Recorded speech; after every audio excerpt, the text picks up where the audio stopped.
everyone, welcome to the Hoopsters League of Action Heroes. Every month we do a set of webinars that touch upon different interesting topics, and one of the most important subjects that we talk about is life skills. And today we have someone who's going to talk to us about how language, learning new languages can help you develop life skills and why it is so important. Hello Tejo, how are you? Hi Nupur, I'm very well, thank you. How are you? I'm very good. So you are a multilinguist, you are an orator, you do corporate inbound, outbound training, and you're also a change catalyst, as we call them at Hoopsters, So it's such a pleasure to talk to you today. Thank you. And before we get into our actual questions about the subject, the first thing I want to ask you is, why did you agree to do this talk today? Yes, so one, Bala is an old friend of mine. We go back a long, long time. But also I really believe there's not enough being done for the youth in terms of, focused channels for the youth to empower them, not just technology-wise, but a holistic enablement of the youth. So I really believe in what you guys are doing. So therefore I said, let me do what I can, pitch in. Right. So my first question to you is, tell me a little bit about how you developed this interest in languages and where did this start from? Like 9 languages is a lot. So how did that start? Yeah. So when I was very young and I was staying at my parents' place, it was still a remote, Sanjay Nagar, which is now a posh locality, was a remote village. Right. And then we had these few neighbors that were few and far between. But in order to communicate at all, you needed to be able to speak different languages. Right. And then I had this whole fascination for people from ever since I could remember. They interest me, intrigue me. And how do I then get to know more about people through language? Right. And I also think I'm genetically blessed, because my mother picks up languages very fast. Right. And I don't think it's just my mother. Yeah, I think we as Indians have an affinity for languages. Right? Absolutely. I'm sure you speak around 4 languages, right? So Hindi, English, Tamil, which are the other? and Tamil, Kannada. Kannada. There we go. So the average Indian speaks about 4 to 5 languages. So it isn't really a reach for most of us. That's true. And I think we also sort of adapt quite easily. Like since I started living in Pune, Marathi has been coming and going in my head sometimes, So at least to communicate with your maids and all of that, you need these languages. Most of them can't speak in any other language. Even Hindi is a stretch for them. So if you're trying to give them some instructions in Hindi, half the time. So you're sort of forced to learn the language. And I think once you have like a grammatic grasp of how languages are structured, I think picking up languages is pretty simple, actually. It is really simple. It is really, really simpler than what people make it out to be. Right. So, and I think anything else is just an excuse. Oh, I don't have that gift. I think that's absolute nonsense. I think all of us have the gift. So now that you spoke about grammar, tell us, there is one thing that we always speak about when it comes to languages is people don't use grammar correctly. They're grammatically wrong all the time. Yeah. My question to you is, what is the role of grammar in languages and how important is it really? So I think every language has a certain structure. Like if you look at a language as an institution, right, like a pack of cards, right? So you build it up in a certain manner to represent something. So how do you make this house work? You need to have a few windows here and certain beams over here. So that's the role that grammar plays. For example, but the more important aspect of language is it's such a beautiful syntax. So you have a noun, right? And you have a meaning associated with the noun, and then an action associated with the meaning, right? And then a feeling. Right. So grammar is just so much more than just a subject, verb, object structure. Right. And it changes through time. And I have no problem with it changing. For example, who would have ever thought that Google will be a verb now? So we say, have you Googled it, per se? Right. Or when a lot of companies, when Bangalore was taking up most of the jobs globally, the term was, have you been Bangalore? Which meant, have you lost your job? So words come and go here, and as they have, right, Nupur? So if Right. you look at the progress, the natural progression of languages, we started off with the chisel and then with the paint, and then words came about, and words Right. keep evolving, Right. right? But so there is a certain structure, otherwise it wouldn't make sense to anybody. Absolutely. I think that's the role of grammar. And I mean, I do believe that people should pay some importance and some attention to it, because it helps you. Like I told you, like knowing the grammar of one language actually helps you learn another one sometimes. Yeah. Now, and I think the end result really should be to grab any language by the throat and Right. enslave it so it can work for you. Else, you'll always be enslaved. You'll always get stuck. Right. Typically, in situations where emotion takes over. Say, for Right. example, you get into into a quarrel with an auto driver, as many of us have. At that point, you'll find that all the Kannada is thrown out of your head. All that is coming to your mind uh, is something in your own mother tongue. Right. Right. Then True. when you come back and you play it back, you say, if only it had come to me then, Very right? true. I Very true. could have said this and I could have done that.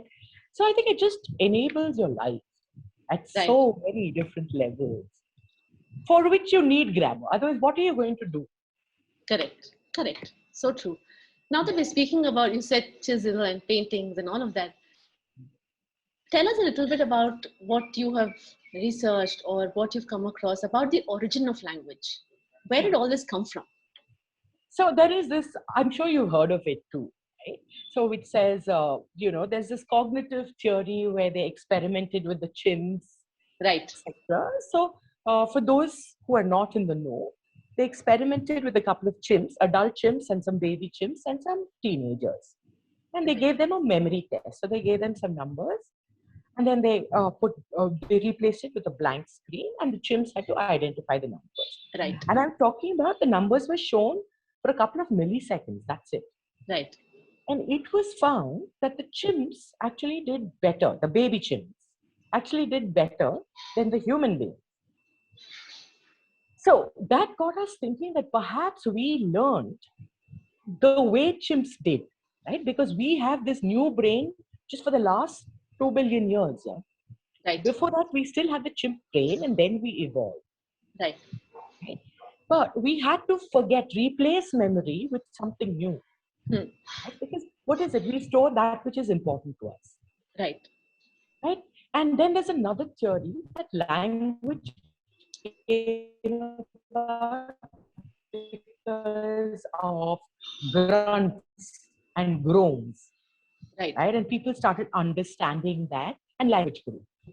Right. War cries or cries of distress and fatigue. Right. And another theory yet that is called the sing-song theory. Right. So ultimately, we go back to where we began, where we learn out of necessity. How do you then otherwise communicate empathy, right? And Right. make sure that what is being communicated is what is being received. Right. Besides, communicating with each other, or like you said, the cognitive trade-off theory.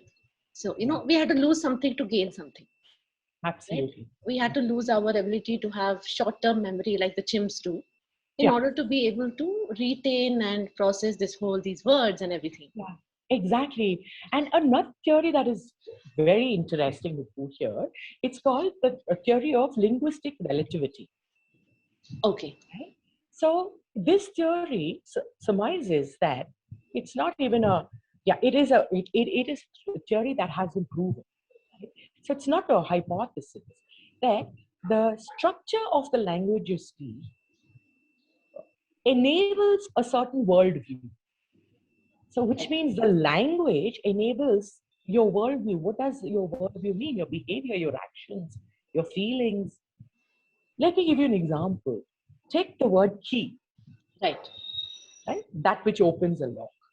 Right? In German, it has been given a masculine gender. It's called Right. der Schlüssel. Hmm. And the same thing, the key in Spanish is called la clave, feminine gender. Right? It's been assigned a feminine gene. But if you ask, so they took a group of Germans and a group of Spanish guys, and they said, okay, so what adjectives do you attribute to this key? So the Germans said strong, durable, tough. But the Spanish said gentle, golden, soft. Right. So this is what they mean by saying that the way you look at your language, or the way that the language is Right. structured, enables your world view. Absolutely. I think you can already relate, like so many words in Hindi, or even Hindi, we had the gender Differentiation, exactly. differentiation between inanimate objects. So yeah, that is quite interesting actually, that language relativity. I think that's such an interesting concept. Exactly. And then there are certain words that you simply cannot express to the fullest in any other language. Take a Hindi jugaad, for instance. How would you really translate that word? So Jugaad. true. Yes, absolutely. I agree with you. Right when And there's this German word called Backpfeifengesicht, which means a face that is begging to be slapped. So there is,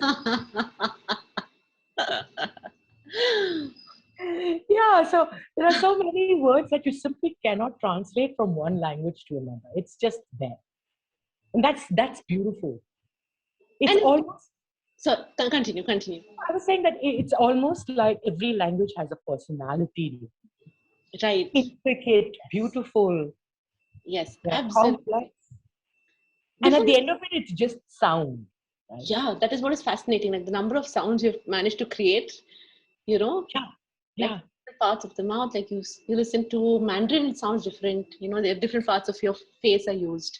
yeah. Uh, And at the end of it, it boils down to the word, right? Nupur? So that makes me believe that the word is really powerful. yeah. Anything that you say, and at the risk of repeating myself, because I keep saying this so very often, but I love this verse by Will Carlton, where he says, careful with fire is good advice, we know, but careful with words is 10 times doubly so. Because a thought unexpressed may sometimes fall back dead, but even God can't kill them once they're said. Very powerful. Yes, it is. There was this words, something come back. That I remember watching it in some series, that words that once go back, you cannot take them out. You simply cannot. You just cannot. So Yeah. And if you look back on your own life, right? So your entire life revolves around something that people have said or haven't said. yeah, Now yeah, your entire life construct, yeah. So can you imagine how powerful that is? yeah, of course. So, uh, Tejo, one thing I always wonder is, language is definitely not unique to human beings. I'm sure that even animals have their own way of communicating, maybe not with words. Yeah. But is there a language that they have? Something, I know dogs bark and cats meow. What I always tell people is, I keep wondering if there are different accents to a dog's bark. Like how we have different accents of English, or different accents of different dialects of Hindi. I don't know. So I keep wondering, is there any research around that? Is there anything to do with animal language that is interesting that we can share today? Yeah, but unfortunately, I haven't done any research on animal speak or bird speak, but I'm sure the makers of the film Dr. Doolittle, was it?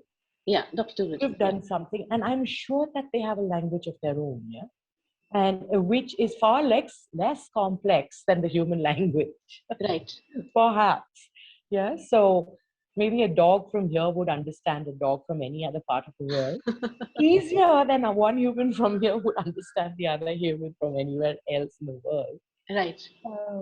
But if you look at nature too, there are certain calls to depict that there's a predator nearby, Hmm. or if there is a crow in distress, you'll find a whole herd of them, right? A whole group of them cawing away at the same time. Right. So there is some communication going on there, and it would be really interesting to be able to speak crow or dog. Yeah, Uh, I love that. but I'm telling you, all animal lovers swear that dogs can understand what they say. Yeah, I'm one of them.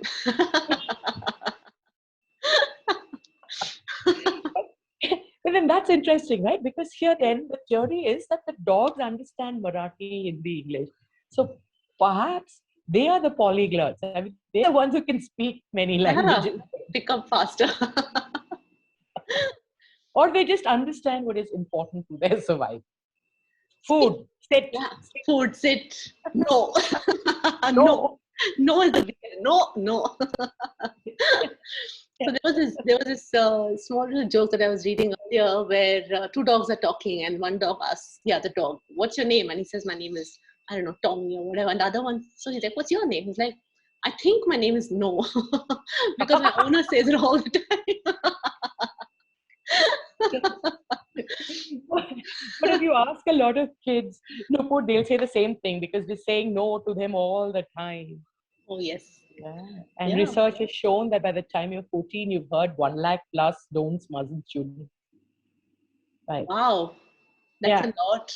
That's a lot of It's shouldn't. a lot. But no wonder our creativity is stifled. Because to Yeah. do anything at all, you need to get past that. Right? Absolutely. But do you think that it is possible to get past that, considering that it's over a lakh you said, right? Over a lakh Yeah. by the time you're Yeah. 14? Plus. Yeah. By the time you're And 14. that doesn't stop at 14. It goes on till you are, I think, 30, 35, 40, 50. Till you live, it's going to happen. People are going to say, you shouldn't, you mustn't, you cannot. Yes, exactly. And the danger is, Nupur, if nobody is speaking to us, we're speaking to ourselves and we're not saying very kind things. Right, Because we've been conditioned to hear so many no's, mustn't, shouldn't. Uh, we don't want to cross any boundaries. And at the end of the day, especially when you're feeling, when you're at your lowest, you start believing these negative reinforcements. right, You know, right, maybe they were right all along. Maybe I am really good for nothing. Or right, maybe it's true, all the things they said. right. So I really think it's important that that conversation needs to change. That is the most important language that we need to learn or relearn. Right. The way you speak to yourself. So you're also a psychotherapist, right? So I'm sure you meet a lot of people and you also have the advantage of languages. So Yes, how do you help people using language, to yes. change the way that they speak with themselves? Does it help to learn more languages? Does it really make your communication with yourself better? Is that a possibility? Yes, it is. So at a cognitive level, they say that if you are at crossroads and you're finding it difficult to come to a certain A or B decision, they say think in a second language. You know why? Because then that disconnects you from all the emotions that you have always attached to your mother tongue. Right, So it gives you some kind of objectivity. right, right, So if you want to take a decision, then it's better taken in a second language. right. So right from there, and I try and look at the language that, because the words that you're speaking become your reality. We write our own scripts, don't we, Nico? Yeah, of course we do. So I think with the help of language, I help people write different scripts. I very often help them short circuit their brain Right. in the sense to say, so the minute you say this is catastrophic, I ask them to really look at that question again. Is it catastrophic? What about it makes it catastrophic? So at the end of the day, it really boils down to accepting what you cannot change and changing what you can. True, true. I think it was one of those mottos of the Alcoholic Anonymous. Not that I've ever been a member, I've heard of it, but it says, God grant me the serenity to accept the things I cannot change, the courage to change the things I can, and the wisdom to know the difference. So I think when you get stuck somewhere, you don't even know if you can change your life. Right, right, And therefore, then what does your conversation, how would your conversation sound if you hmm. need to change it? Right, right, So if we can just break things down into what is it that we can change, what is it that we need to accept, because hmm. very often wanting to change something is not changing it, right? It's still accepting it. Yes. So if you can make your peace with that language and create a different language for yourself, Hmm. To say, yeah, this is a possibility. And if I'm not changing, then the conversation is still very valid because you're saying, I'm not changing due to XYZ reasons. Right. But you just know that that is a conscious decision you're making. Hmm. Hmm. Hmm. True. Ultimately, then the onus lies with you, isn't it?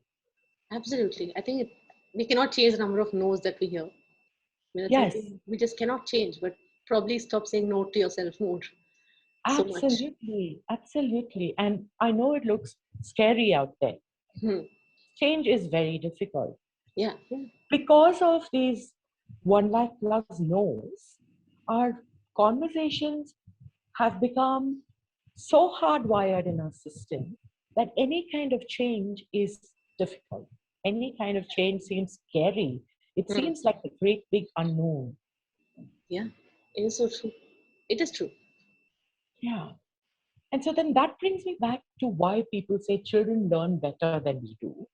Hmm. I don't think that's true. I don't think that's true. I'll tell you what, the one advantage that they have, three advantages actually. The first advantage that children have over us is from the age of 6 months to 12 months, they are able to hear sounds that we forget after the age of 12 months. Right? They hear sounds differently. Hmm. The second advantage that children have is they're fearless. They don't care about mistakes. Yeah. So if you could remember what you said as a child, like, my daughter used to say, canic. She just mercilessly chop off the first half of every word. Canic, mato, teto. So, and that was, and we find that really cute, right? When children blunder their way through language, but they're fearless. So my Yeah. advice to anybody learning languages, please go ahead and make mistakes. Right. It's I, okay to be not okay. The I, third advantage that they have is right. they have a lot of time, right? They can meander their way through college and not learn one word of French. For example, I was a professor of French at Christ University, and there was a student who came up to me and said, I said, translate, the frog jumps over the pond. So he looks at me and says, frogge jumpe ponde,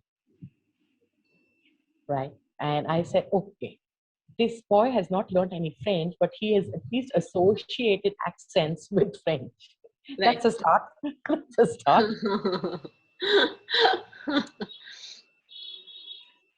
So Yeah. speaking of accents, right? That is something which is again very, very interesting. Where do these accents come from? I mean, we all know that there is a certain way that a language sounds, you know. Yeah. So for the most part, if you're looking at English, we'd associate with either American or like English, the UK English. That is Right. a general association we have. But if you look at India itself, the way I speak, being from Bangalore, is very different from the way people in Pune speak. It's very different from the way people in Delhi speak. Although we have one common association, either we're associating it to American English or we're associating it to British English. Yes. Where do So these accents come from? yeah, the Americans and the British are divided by the same language, right? Right, right. Eh, That's a whole other Conversation, subject. isn't it? Certain languages have certain alphabets or they don't have certain alphabets. The very construct, the very foundation of the grammar or the syntax is such that they don't have, Excuse me. right? There's a per in Tamil, which is both per and ber, Right. or her, which is for her and girl, Hmm. right? So a lot of people, instead of saying Mohan, they'll say Morgan, Hmm. because to them it's the same alphabet. Right, right, So, and then from there on, and that's the basis from which we build our other language. right, So then we sort of tar all the languages with the same brush. right, So anything you say would sound like that. right. Makes And sense. there's a certain lilt to a language, right? And a Hmm. certain way you speak it. So you hold a candle and you speak English, it's that precise language that the flame is cut in half.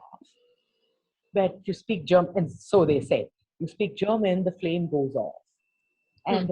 And, and you speak French, and the flame isn't supposed to move at all. Right, right. Yeah, so I think giving a very like an Indian reference, I think South Indians are a little more sing-songy in the way they talk. yes. I think Well, so. I've been told from my friends from other parts of the country that you speak so sing-songily. So I mean, that's how we speak.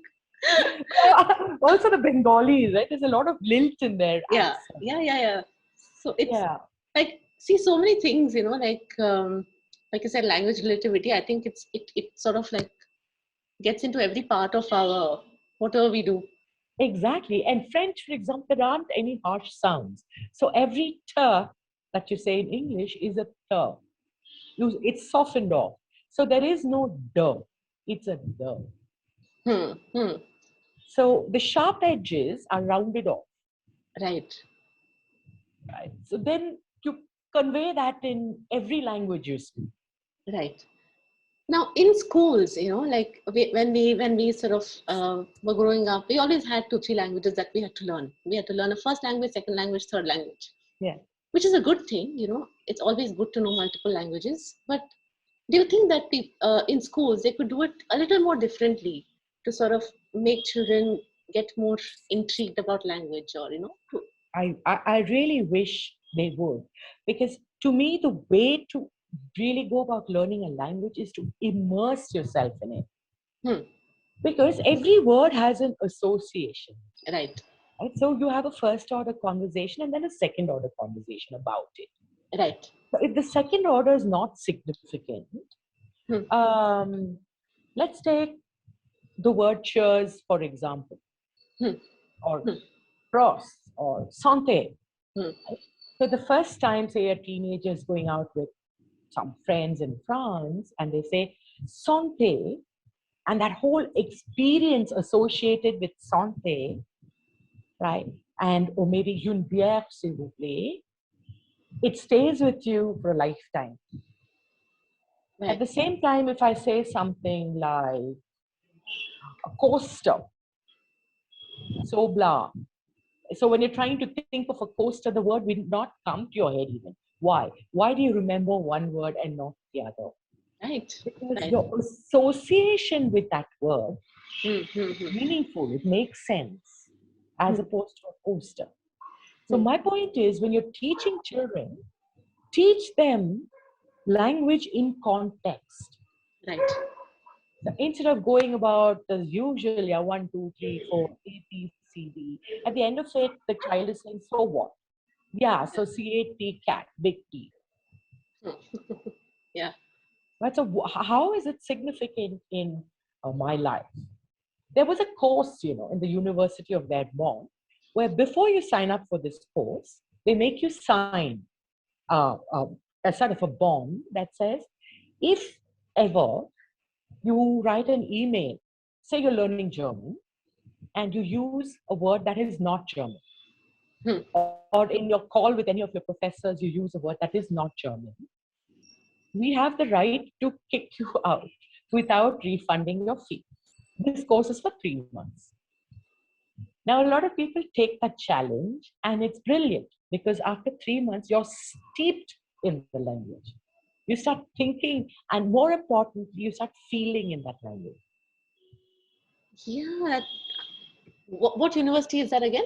It's called the University of Vermont, Vermont, So it's accessible to people all over the world. all over the world. All over the world. That is, if you can afford to pay their fees in euros, yes. And if you're willing to put yourself through this for Through three that, months. and the possibility of losing those euros. Exactly. Oh, very, very interesting. And this is just a language school, is it, or it's like a It is university? a language school. It's a language school. Oh, very, very interesting. So it's extremely interesting. And I think at some level we should bring that to schools. Get them to think critically in a language that is not their own. Yeah. Ask them, for example, uh, what if you could not have ice cream during summer? Hmm. Tell me how that makes you feel, but in Hindi or in Kannada. Hmm. And use your dictionary, use the internet, but come up with the words, and you're not allowed to say anything in English. Now, they're associating a feeling with the word figuring it out themselves. There's a difference between me telling you, for example, froid is cold in French, then you actually going to the trouble and looking through the web and finding it out. It'll stay with you longer. Yeah, that is true. I remember this because I agree with you because, like I told you last time when we spoke, I do a little bit of salsa and I teach salsa and bachata, for a living. So the next student. Oh, lovely. Where did you learn? No, I'm saying I want to be your next student. Next student. I thought I'm a next student. I was like, okay, so you learned some salsa. Okay, of course, definitely. So when we used to choreograph our routines for whatever shows we used to do, I would go and look for a certain word. What does it mean? Because you don't know the meaning, how will you express that? I used to always wonder, because we used to go to these international festivals and all of that, where we had people coming in from Spain and all of that, all those, those countries, sitting in the audience and watching us dance. And for them, an Indian doing salsa is a big deal. It's like, wow, our culture is going everywhere. Yes. But then I used to always wonder, like, what if the song is really sad and we're doing this happy dance to it?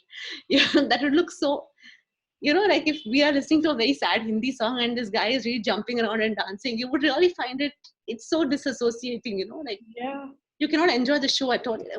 So I used to insist that, you have to know the meaning of the song in order to, it's a language, even dance is a language at the end of the day, and they need to be in sync.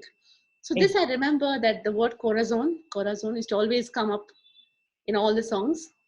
Corazon, corazon. So it means heart.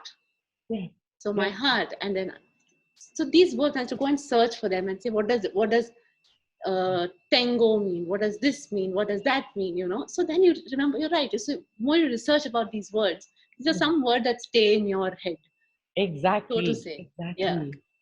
Absolutely. So, it's your associating the meaning, not just associating the meaning, but associating of a feeling to the meaning. Right. So there was like certain songs are very, very, I think they're very beautiful. And if you try to learn the meaning of the song, you learn at least 15 words. Yes. And in my experience, I found that children learn differently. Right. So there are certain people, such as perhaps yourself, who would perhaps learn better with a song.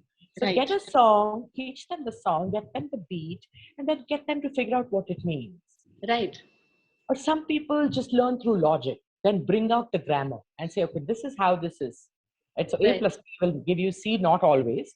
But so try and make logical sense out of it.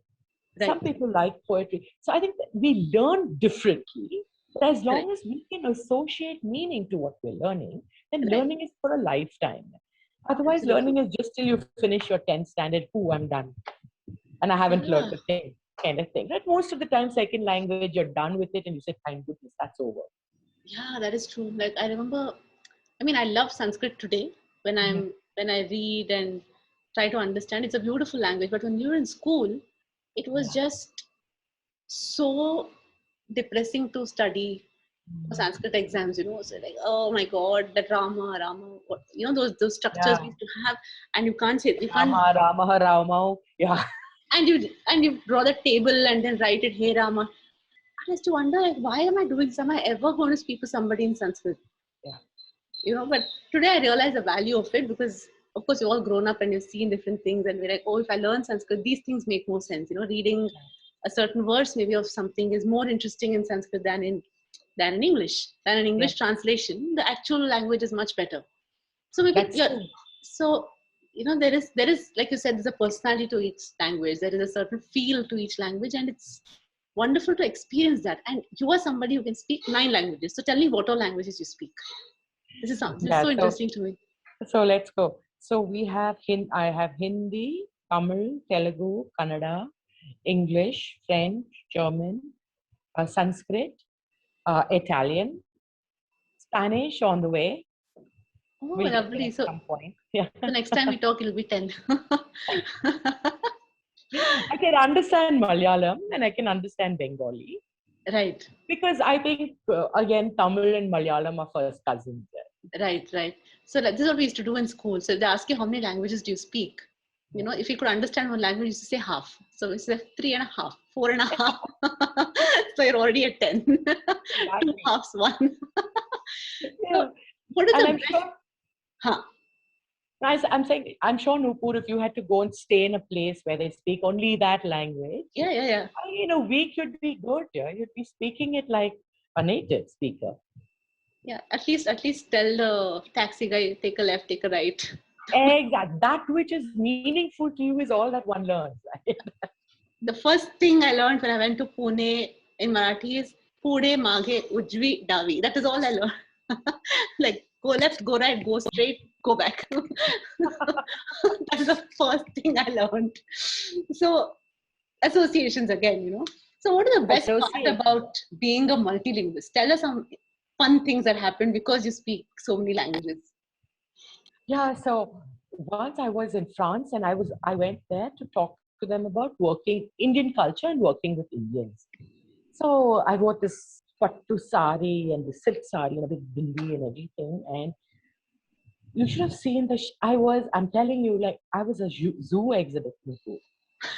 People said, there's this lady from India who actually speaks French. And people who had nothing to do with the training session were coming from all parts of the of the factory to just take a look. Yeah. Or in Switzerland, when I spoke to them in German, and they just could not make that association. So they don't expect it.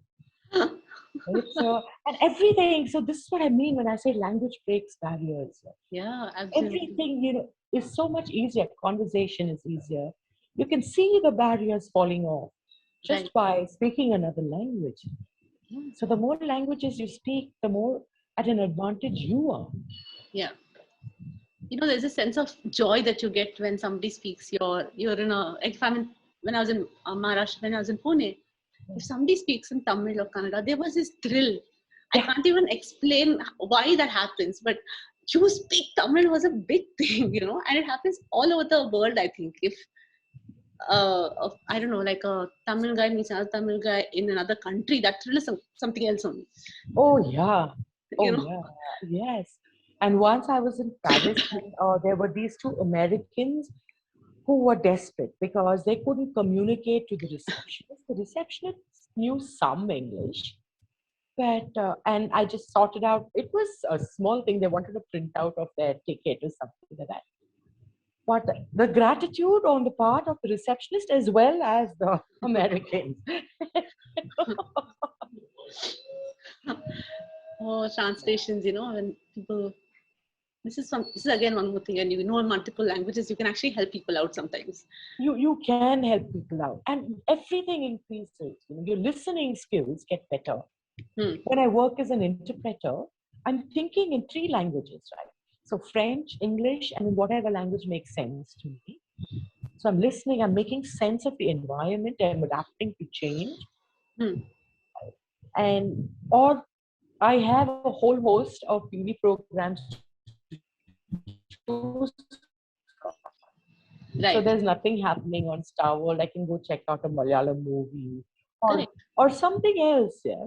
So the choices I think offered by the world are so much more.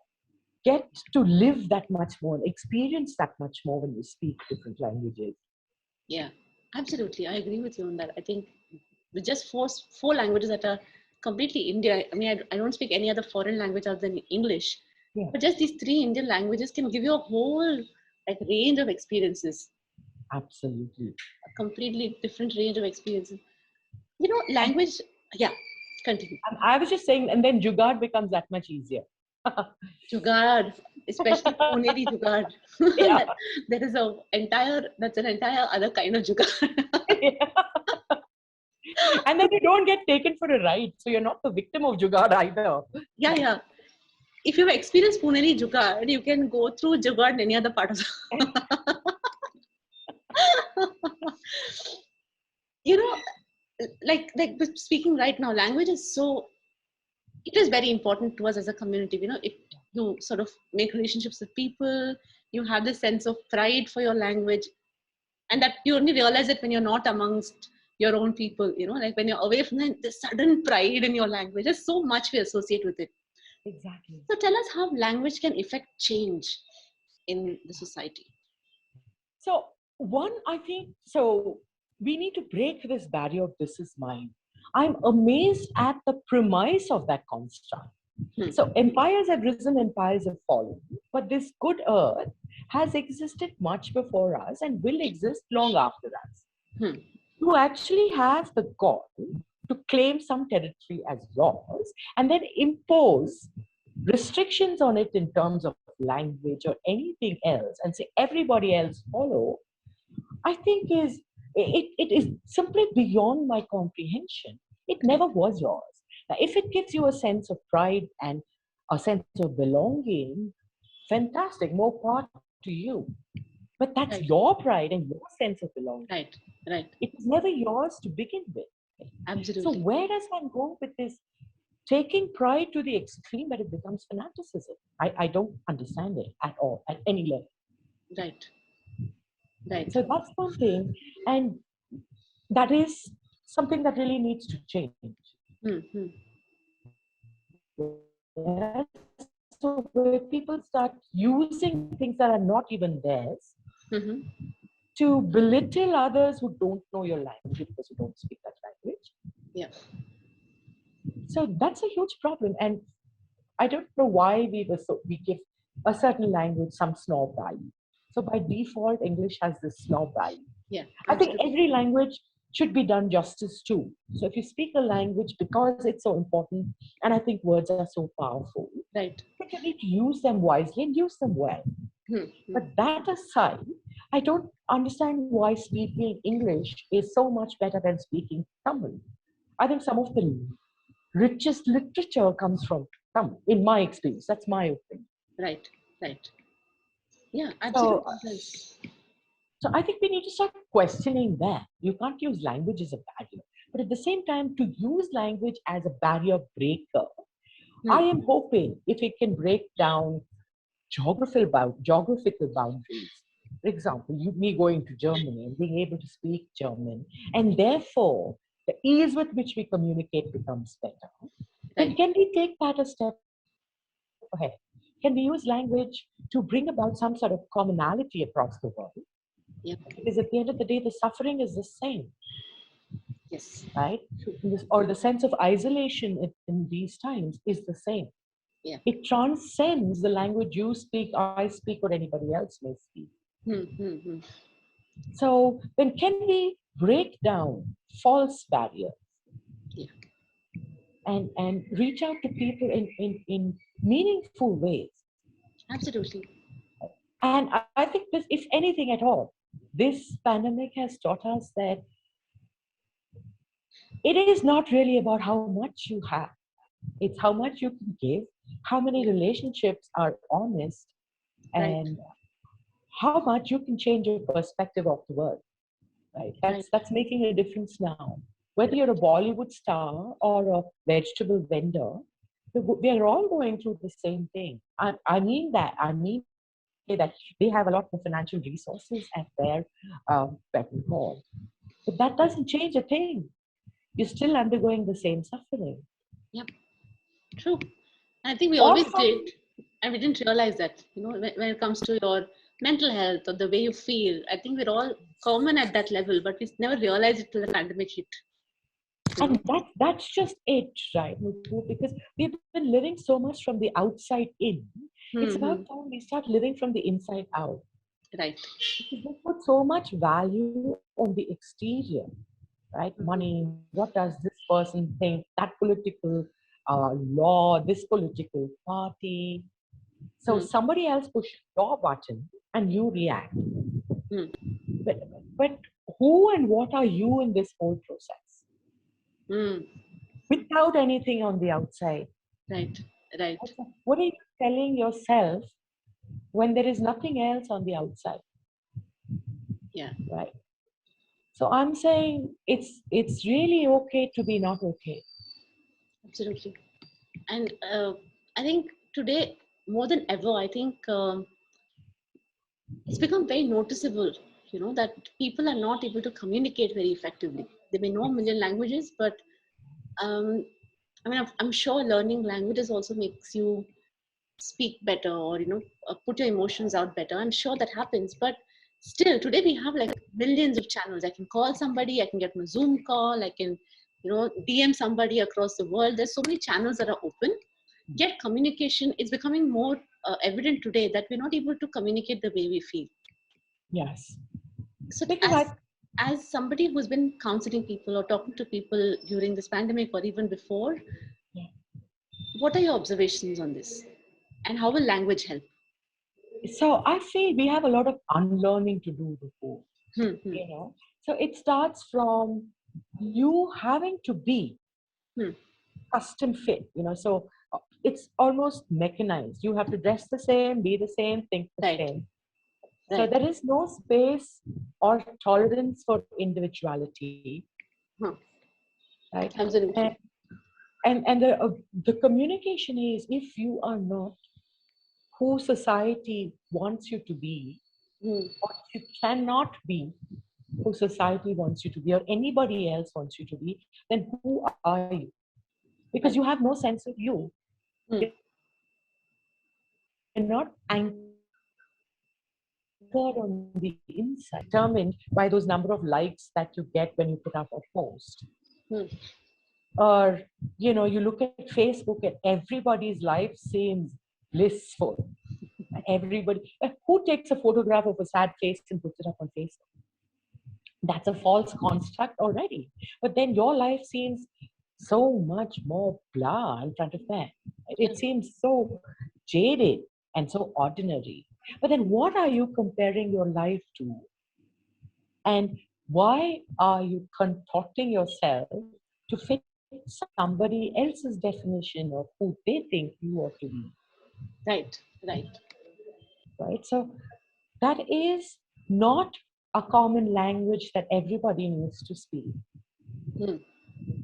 So before we even speak languages that have a grammatical context and all the complexities that go with the language, I think we need to start changing the language that we use with ourselves. Yeah. Yeah. So what would it take? What do you need to say to yourself so you're comfortable in your own skin? Hmm. Right? What would it take to say that, hey, you know what? My nose is too big and I'm short sighted, but I'm okay.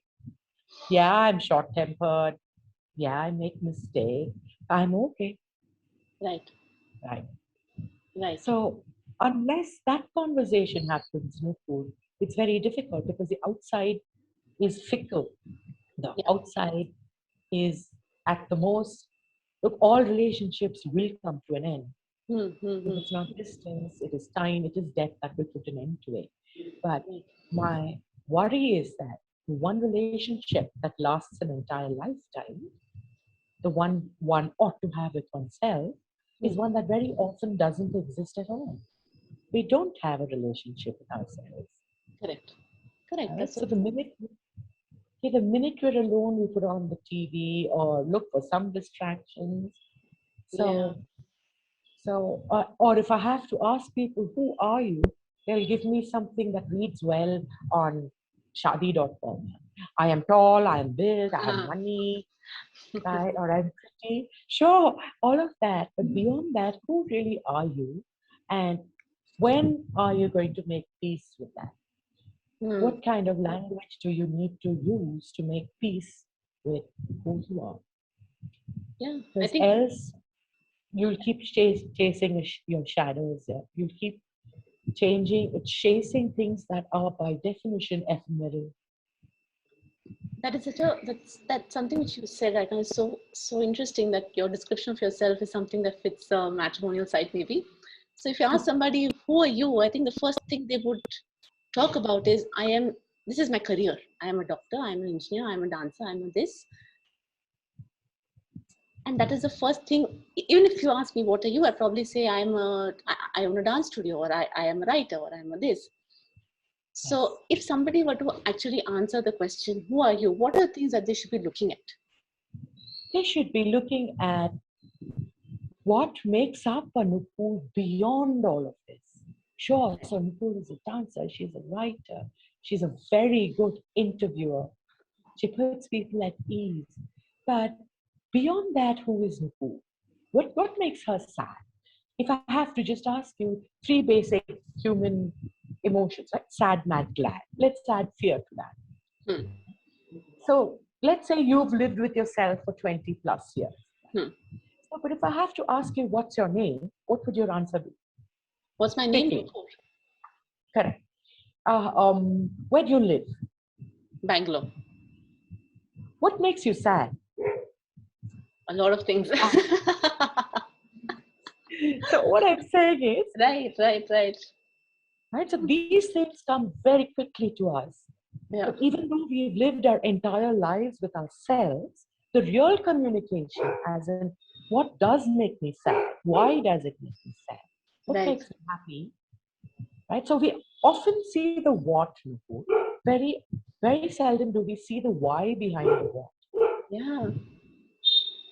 This makes me sad, but why does it make you sad? And to make peace with Right. who you are, really. You Right. don't have to be anybody's definition of X, Y, Z. Right. As long as you find, they say, my crown is called content.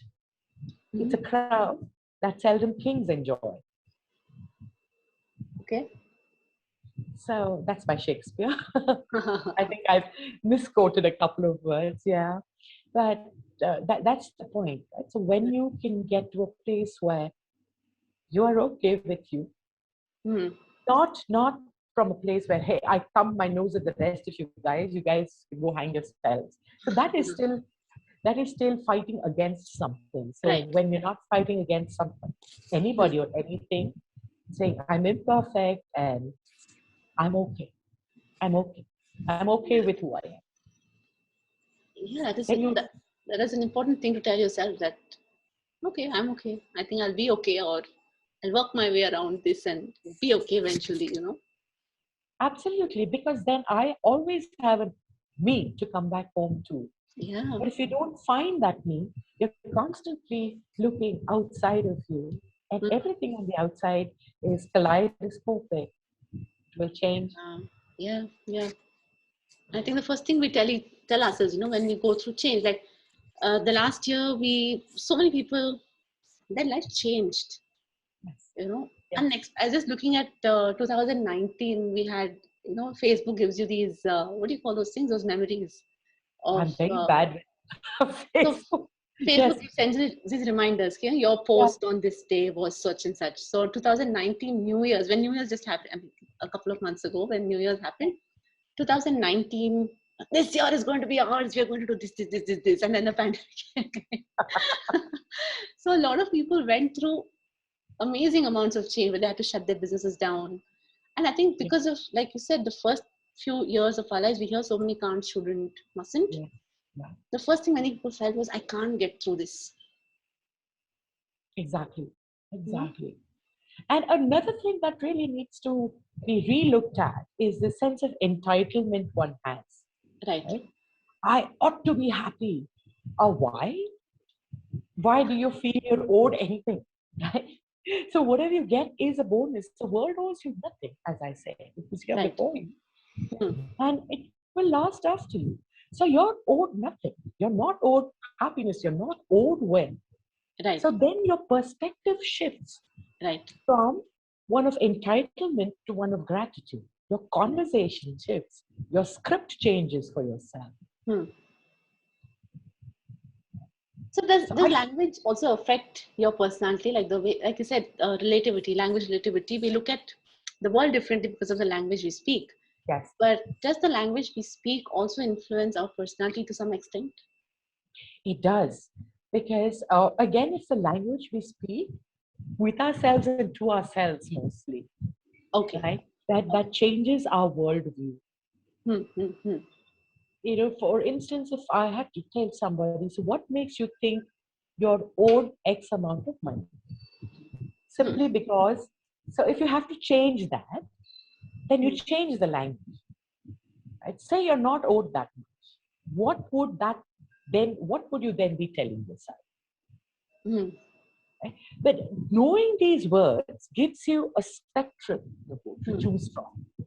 So if you had to just bucket everything, right, into happy or sad, and there's nothing in between, then you don't have a plethora to choose from. Hmm. Hmm. Hmm. So you could have happy, you could have content, you could have peaceful, Hmm. shades of happiness, Hmm. right? And shades of not sadness exactly, maybe anxious, maybe disappointed, maybe hurt. Yeah. So then that just adds perspective to what you're going through, Right. right? It's not this either or. Huh. True. And then life doesn't look so bad. Absolutely. I think we either you're there or you're not there. That is Yes, how we look at it. Like there's so much in between that I think sometimes forget about. And so those million shades of gray with yeah. no reference to the book. Or maybe reference, why not? If that rocks your book. Whatever floats your boat. Yeah. Language is so interesting that it's evolving by its very nature. It's never, I don't think the way we spoke 10 years ago, we speak like that anymore. Absolutely not, because we've entered the world of emojis and all kinds of abbreviations Yeah. that to a person like me takes time to figure out, right? So, what is it? FOMO, fear of missing out. Hmm. So, we need to adapt quickly because youngsters are using it, and this is the language of tomorrow. Yeah. But I think language just keeps evolving, right from the time you had a typewriter Hmm. Hmm. to when the internet came into being, Right. but to now that we have technology everywhere, Hmm. communication is going to change. Hmm. But I'm okay with it, Nupur, as long as people are using the word for Hmm. what it was meant to be used, to Hmm. express oneself, Hmm. to communicate. Hmm. So I would say communicate. Right. Communicate honestly Hmm. and communicate without fear, Right. and but do communicate. Yeah. That's the bottom line. Use what language is meant for. Communicate. Exactly. Communicate. Yeah. Because, a lot of people from, I could even say my parents that matter, your Yeah. generation does not know how to talk. Your generation does not know how to write an email.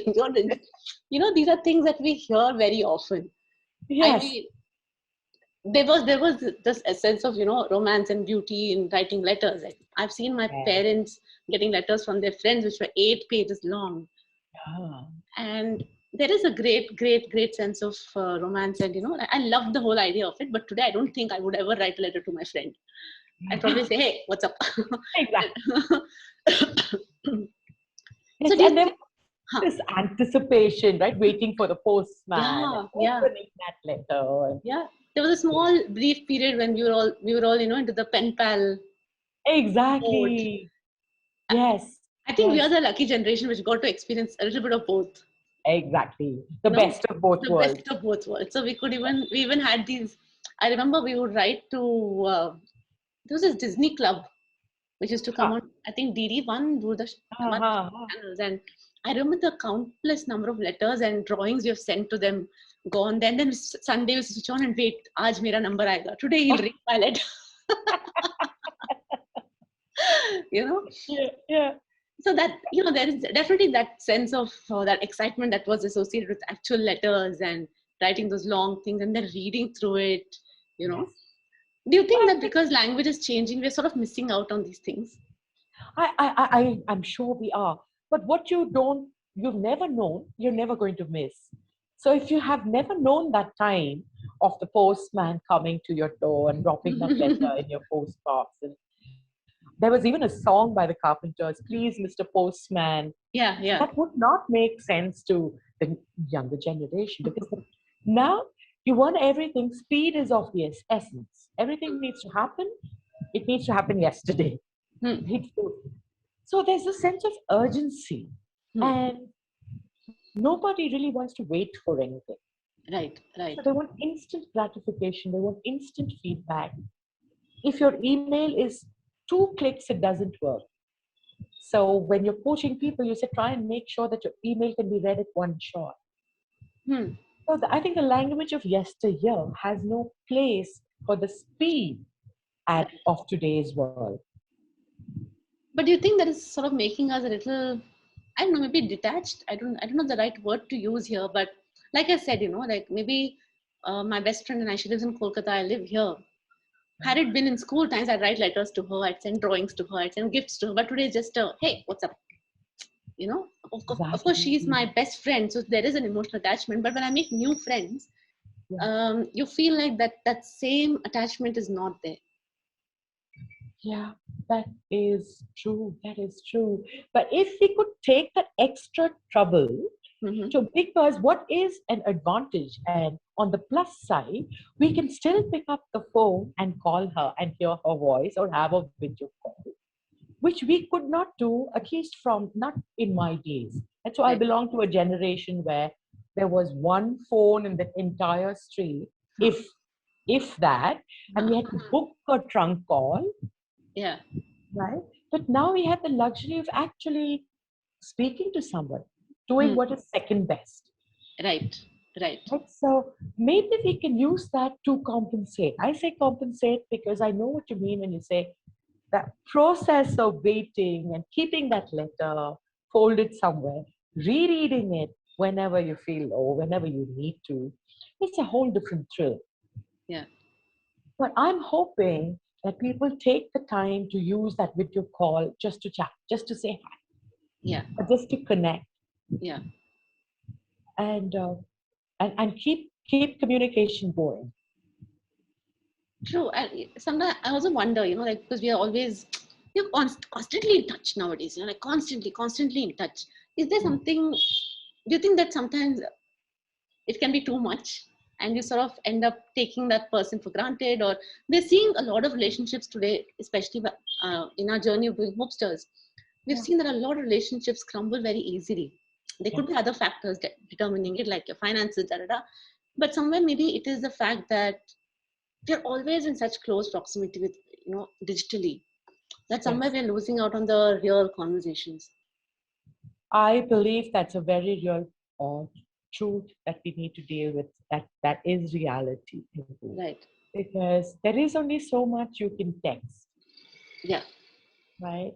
Yeah. So, and I love it when I get to take a group either from the corporates or anywhere else on an outbound to a jungle where there is no connectivity. Right. So you're forced to have human interaction. Yeah. Yeah, so I need to give them like 1 hour to settle down, and once the panic dies down, Right. then real communication can happen. And I think real communication should happen, because otherwise you're living vicariously all the time. Right. You're living through somebody else, and what is here and now is lost. Right. Right. So perhaps you all should have more get-togethers where nobody is allowed to bring the phone, Yeah. or Yeah. have days where no cell phone. Even start small. Start from 7 in the morning to 12 in the afternoon. Maybe that won't work because children will wake up at 12 in the afternoon to pick up the phone. But whatever works for each family. Right? Right. Have a couple of hours when nobody is to pick up the phone Yeah.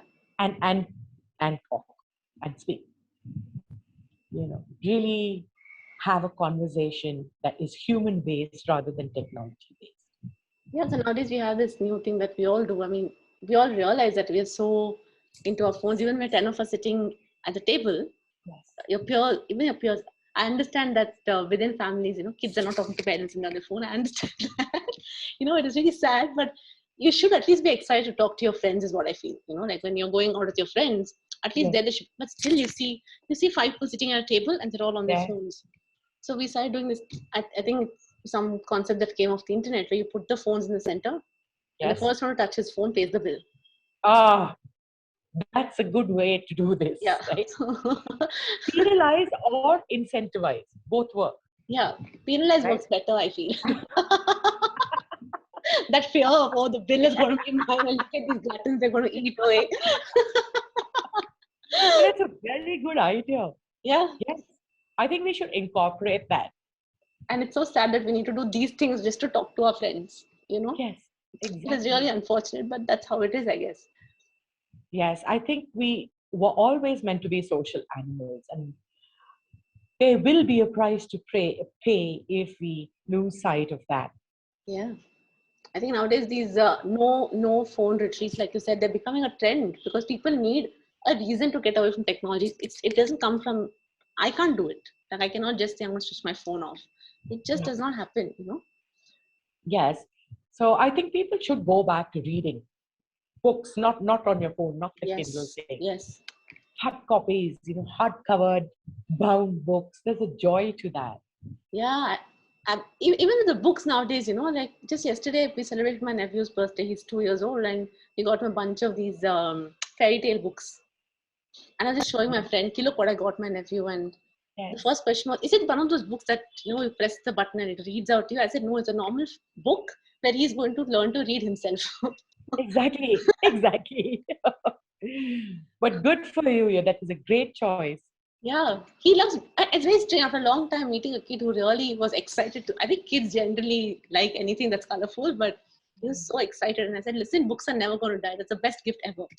Exactly. You know. Your And best friends at yeah, airports, wherever, you don't even need to go looking for a socket to plug in your phone and all of that. yeah. Yeah. So when I used to do my Bangalore Pune, when I was living in Pune, even now when I go back and I come back, Yeah. I have this ritual where I say where every time I'm in Bangalore airport, because I always go to Bangalore airport early because I love the airport. Yes. Absolutely love that airport.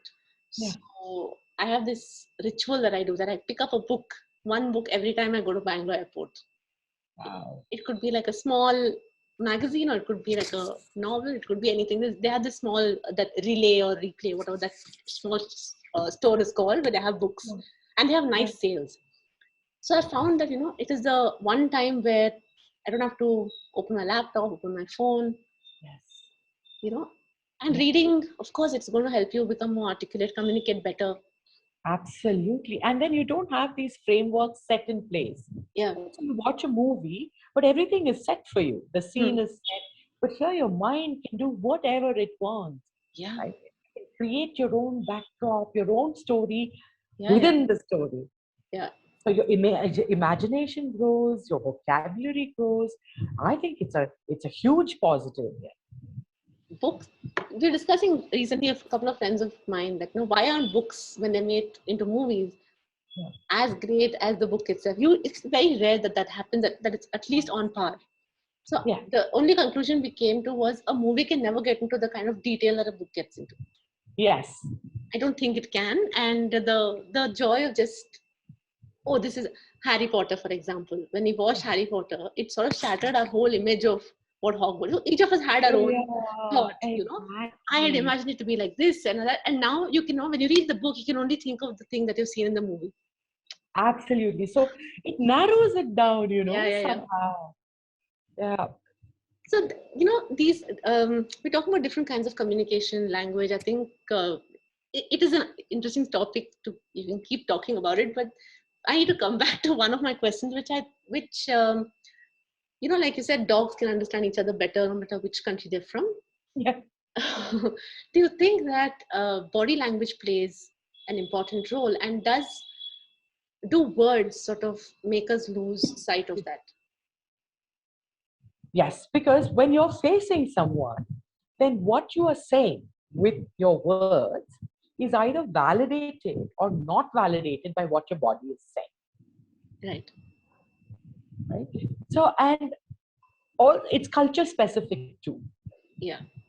Certain gestures, for example, a firm handshake in Turkey is considered bad manners. It's considered rude. Oh. Excuse me. Yeah. Yeah. Or calling someone like this, it might be okay in the UK, but in a lot of Southeast Asian countries, this is reserved for calling dogs. Mm. Or this okay sign is not okay in Greece and Spain. Right. So you need to be careful culturally, but your body needs to be saying and your eyes need to be saying, they need to reinforce what your words are saying. Right. And so if you say, I'm really happy, Hmm. I'm thrilled, your body in your face saying you're clearly not. Right. So, what are your words? Right. So do you think that we So, can use it better? Is there a way that we can use our body language better? We have all these books that say what is the right body language you need to use, what is the correct type of, you sit pointing like this, it means that. You sit pointing with your leg, it means that. There's a lot of things. So if you read these books, you suddenly become very conscious about everything you do, like the way I'm sitting, the way I'm looking, But what is the way to use body language better? I would say use open gestures, be comfortable, right? And try and make eye contact without staring. And open-handed gestures to say, hey, I have nothing to hide. Right? So, and I'm really trying to communicate with you. Right. So I think that should work. And space. Right? In our cultures, space takes on a whole new definition. So I was actually asked when I was interpreting, I was asked if homosexuality is rampant in India. I said, I don't think more or less than in any other part of the world, but why do you ask? But their observation was, we see a man and man holding hands, and we see women and women holding hands, but we rarely see a man and a woman holding hands. I said, no, but that's a cultural thing. It has nothing to do with your sexual orientation. This is so interesting. You know why? Because one of my mentors came down from Australia and asked me the exact same question and said the exact same thing. Really? Yeah, we were having dinner and he's like, is homosexuality a thing in India? I was like, of course not. People are still not, it's not even, at that time it was not even legal to have a relationship. And I was like, why do you say so? And it's exactly what he said. Men and men, women and women hold hands, but men and women Exactly. So, so a lot of body language is also open to interpretation, but I think certain things are the same. A smile, for example, is a smile anywhere in the world. Right. And we, as Indians, have gone around confusing the world with our head swivel, isn't it? It means neither a yes nor a no. Maybe because we say no in many shades of yeses. We don't say no. Right? So if I ask people something, they'd say, it's difficult, or we'll do our best. Yeah. Typical answers. So, but because you've grown up in this country, it means a no. But if you ask someone else to interpret it, they'll say, but he didn't say no, he said it's going to be difficult. But we know it's going to be difficult means no. Yeah, yeah. And in a lot of countries, when they nod their head, it means I have heard you. It does not mean I agree with what you're saying. It just means I have received the information you have sent. Gone in through my ears, to my brains, I've processed it. So if you look at someone nodding their head and you believe they accept what you're saying, then that's a misconception on your part. Yeah. That is true, right? There's a lot of, I think again, like you said, it's the word and the body language. Like sometimes we do nod our head, like the eyebrows raised, like something like that. It's like, no, I don't, it doesn't look right. Oh, really? It's almost like you're disgusted. So I think it's so amazing how much we have created. Exactly. Just one eyebrow, it makes so much of a difference. Exactly. All right, so I was summed up with one question. Our subject was the power of language. Okay, so we've spoken only about that the whole interview, but how would you summarize it? So I would say choose your words carefully, form your words carefully, because it's going to impact not just you, but everybody around you. So in order to be able to do that, know for a fact that words are powerful, to be used well. So do use them, not just for your own benefit, for the benefit of everyone around you. Right. And keep communicating in whatever language. But I suggest you learn as many as you possibly can. And keep marching on, keep communicating, people. Thank you so much, Tejo. Thank you so much, everyone. We are going to have this talk again on Hoopex TV. and you can watch it at your ease. Please get in touch with us if you have any questions. We will share it with her and probably get you some answers as well. Thank you so much and have a wonderful evening.